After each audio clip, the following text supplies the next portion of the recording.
이 양쪽의 크기를 비교하는 식, 뭐 등호든 아니면 부등호든 크기를 비교하는 식을 관계식이라고 합니다.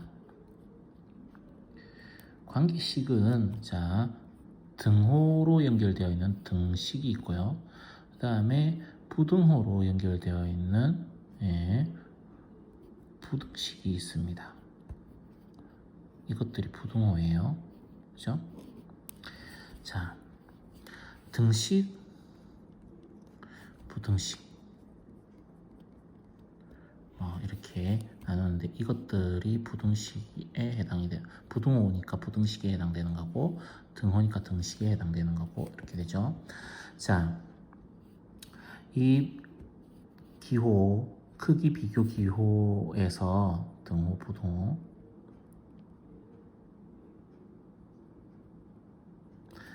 왼쪽을 좌변, 오른쪽을 우변, 오른쪽 왼쪽, 오른쪽 좌우 요거 이렇게 해서 이제 할 수 있는데 등식에는 종류가 두 종류가 있어요. 크게 나눴을 적에 두 종류, 방정식과 항등식 이런 게 있고요. 부등식에도 원래 종류가 두 종류가 있습니다. 조건부등식 그리고 절대부등식. 조건부등식은 조건이라는 표현을 생략하기도 해요. 자, 방정식이라고 하는 것은 등식에서 이제 미지수가 어떤 특정한 값일 때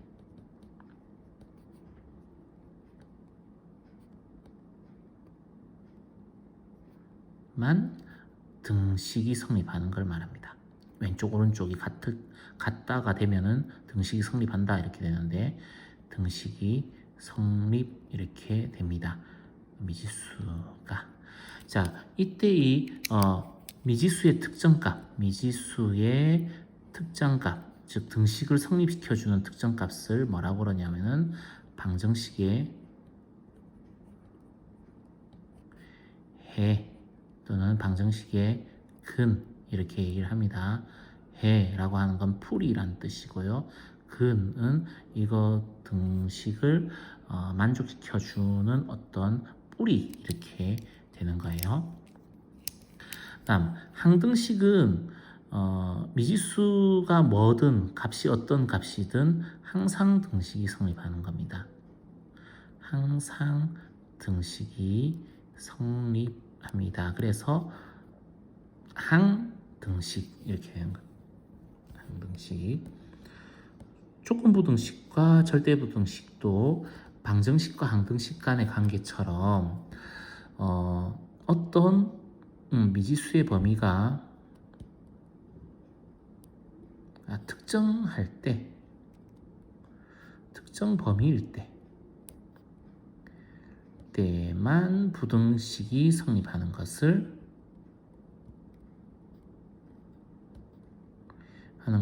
그것을 조건부등식이라 그러고 이 미지수의 범위, 특정 범위죠. 이 부등식이 성립되는 특정한 미지수의 범위를 우리는 부등식의 해라고 그럽니다. 해, 풀이란 뜻이죠. 부등식의 풀이. 그 다음에 절대부등식은 항상 부등식이 성립하는 것을 절대부등식이라고 합니다. 자, 이렇게 등식과 부등식을 조금씩 나눠봤고 그 다음 등식의 성질이 있죠. 등식의 성질과 부등식의 성질을 비교를 해보면 좋습니다. 등식의 성질은 A와 B가 서로 같다일 때 요거가 된다면 자 어떻게 양쪽에 똑같은 수를 더하더라도 등식이 유지된다. 또 두 번째 양쪽에 똑같은 수를 빼더라도 예, 등식이 유지가 된다. 세 번째, 양쪽에 똑같은 수를 곱하더라도 등식은 유지가 된다. 자, 네 번째, 양쪽에 똑같은 수로 나눌 때 등식이 유지가 되는데 단 요때 나누는 c는 0은 되어서는 안 된다. 이렇게 이제 이게 등식의 성질이죠.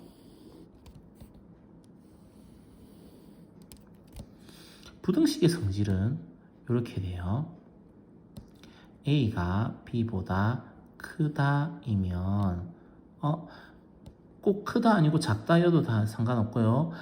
크거나 같다여도 되고 작거나 같다여도 상관없습니다. 어쨌든 이런 부등식이라면 첫 번째, 양쪽에 똑같이 더해도 그죠? 똑같이 더해도 어차피 똑같은 수가 더해졌을 뿐이니까 A가 원래 B보다 크죠. 그래서 A 더하기 C나 B 더하기 C나 이렇게 된다. 두 번째, 양쪽에 똑같은 수를 빼줘도 부등호 방향은 그대로 유지가 됩니다. 부등식이 유지가 됩니다.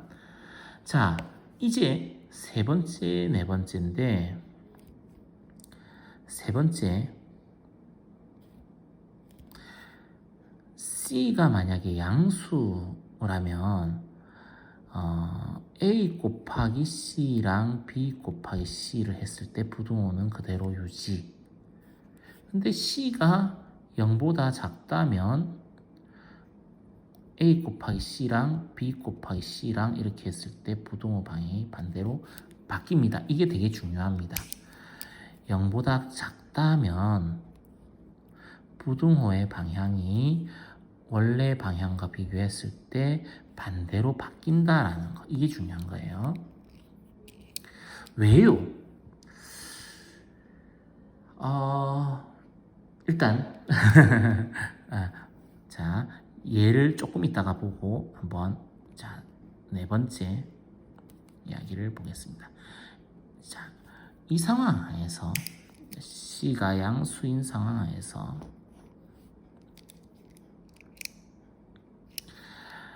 A에서 C를 나누나 B에서 C를 나누나 부등호 방향은 그대로인데 C가 0보다 작다면 A에서 C로 나눴을 때 B에서 C를 나눴을 적에 부등호 방향이 반대로 이렇게 바뀝니다. 요거 방향과 반대가 되는 거예요. 이런 것들 확인을 하셔야 됩니다. 그러니까 부등식의 성질이라고 하는 것은 등식의 성질과 거의 비슷하게 흘러가는데 비슷하게 흘러가는데 뭐일 때만 곱하기 나누기 할 때 음수를 곱하거나 나누면 부등호의 방향이 반대로 바뀐다. 자, 뭐라고요? 음수를 곱하거나 나누면 부등호의 방향이 바뀐다. 이게 되게 중요한 성질입니다. 부등식 풀이할 때 필요한 내용이에요. 그러면 왜 그렇죠? 곱하기는 뭐 그럴 것 같아요. 양수를 곱하는 건 그럴 것 같아요. 음수를 곱하는 건 왜 이렇죠? 그러게요. 자, 요렇게 한번 해볼까요? 여기가 A, 여기가 B, A가 B보다 큰 상황입니다. 요거하고 똑같이 맞춰봤어요. 그러면은 마이너스 1을 곱해버리면 어떻게 될까요? 자, 이게 0보다 B, A 둘 다 0보다 크다면 다 나눠볼게요. 자, B, A, 여기도 B, A 이렇게 하고 0이 여기 있을 때 0이 여기 있을 때 0이 여기에 있을 때 이렇게로 나눠보죠. 그러면 마이너스 b는 어디에 생기느냐? 여기에 생기겠죠. 정확하게 여기 반대쪽으로. 그 다음에 마이너스 a는 어디에 생기겠죠? 네, 여기에 생기겠죠. 0을 기준으로 요렇게 바뀝니다. 그러면은 마이너스 a보다 마이너스 b가 더 크죠. a가 b보다 큰 상황이라면 마이너스 b가 더 크다. 이런 거 확인되죠. 그 다음 0이 a하고 b하고 사이에 있어요. 그럼 이렇게 어떻게 되느냐? b는 이쪽 마이너스 b는 이쪽에 생기겠죠. 마이너스 a는 이쪽에 생기겠죠. 어쨌든 마이너스 a하고 마이너스 b는 이 왼쪽 오른쪽이 바뀌게 됩니다. 라는 거. 자, 여기도 그렇죠? 왼쪽 오른쪽이 바뀌게 됩니다. 자, 이렇게 되면 어떻게 될까요? 마이너스 a는 여기에 생기고요. 마이너스 a. 마이너스가 왜 0보다 커요? 가 아니고 a가 0보다 작았잖아요. a가 0보다 작았으니까 마이너스를 곱해주면은 부호가 플러스로 바뀌게 되죠. 이렇게 가게 됩니다. 그 다음에 마이너스 b는 어떻게 되죠? 쭉 여기에 오게 되죠. 그래서 마이너스 a랑 마이너스 b랑 이것이 이 상태에서 바뀌게 된다라는 거. 그래서 마이너스를 곱하거나 나누는 거는 어차피 곱하기와 같은 계산형이니까 같은 종류의 계산이니까 곱하기를 정확하게 이해를 하면 나누기도 똑같이 이해를 할 수 있겠죠. 자, 이게 부등식의 성질입니다. 풀이는 자 1차 방정식 풀이할 적에 등식의 성질을 이용해서 풀었던 것처럼 부등식도 역시 1차 부등식도 역시 마찬가지로 부등식의 성질을 이용해서 풀이를 합니다. 자, 여기에서 몇 가지 표현 방법 이런 것들이 있는데요. 같다라고 하는 것 등식은 어차피 왼쪽은 오른쪽이랑 같다 이런 식으로 이제 표현법이 등장합니다. 같다 이렇게 표현이 되는데 부등호는 이제 표현 방법이 이렇게 부등호가 종류가 4종류잖아요. 4종류니까 표현 방법이 여러 개가 나옵니다. 자, 부등호. 자, 요렇게 그 다음에 요렇게 하고 요렇게 이렇게 되면은 자, A, B, A, B, A, B, A, B. 자, 이렇게 해놓고요. 어떤 표현들이 나오느냐?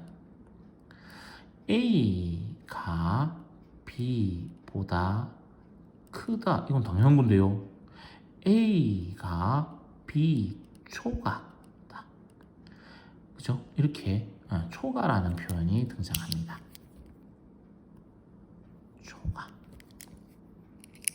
그 다음 요거는요. A가 B보다 작다. 당연하죠. A가 B 미만이다. 이런 거 미만. 그 다음 A가 B보다 크거나 같다.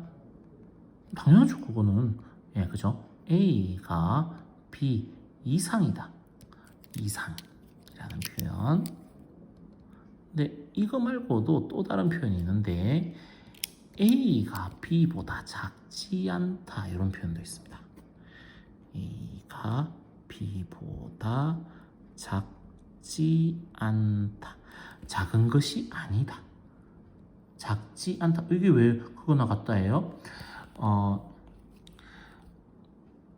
실수라는 말 하면 지금 아직 모를 테니까 수에 대해서 두 수 A와 B가 있다면 이 둘의 관계는 A가 크든지 B보다 아니면 A랑 B랑 같든지 아니면 A가 B보다 작든지 이렇게 요 세 가지 중에 한 가지만 됩니다. 두 수에 대해서 크기 관계는 이렇게만 됩니다. 그러면 A가 B보다 크다, A가 B와 같다, A가 B보다 작다인데 A가 B보다 크지 않다면 요 두 가지가 되는 거죠. 그죠? 크다가 아니다. A가 B보다 작지 않다 이라면은 작다가 아니다니까 요 두 가지가 되는 거죠. 그래서 이렇게 얘기할 수 있습니다. 작지 않다. 다음 요거 A가 작거나 같다 B보다 A가 B보다 작거나 같다 이렇게 할 수도 있는데 그건 썼다고 치고 A가 B 이하다 그리고 A가 B보다 크지 않다 이런 표현들이 등장합니다. 이런 표현들도 잘 알아둡시다. 문제로 나왔을 적에 어떻게 해결을 해야 되는지에 대한 이야기입니다. 여기까지 하고 본격적으로 문제풀이를 한번 배워보도록 합시다.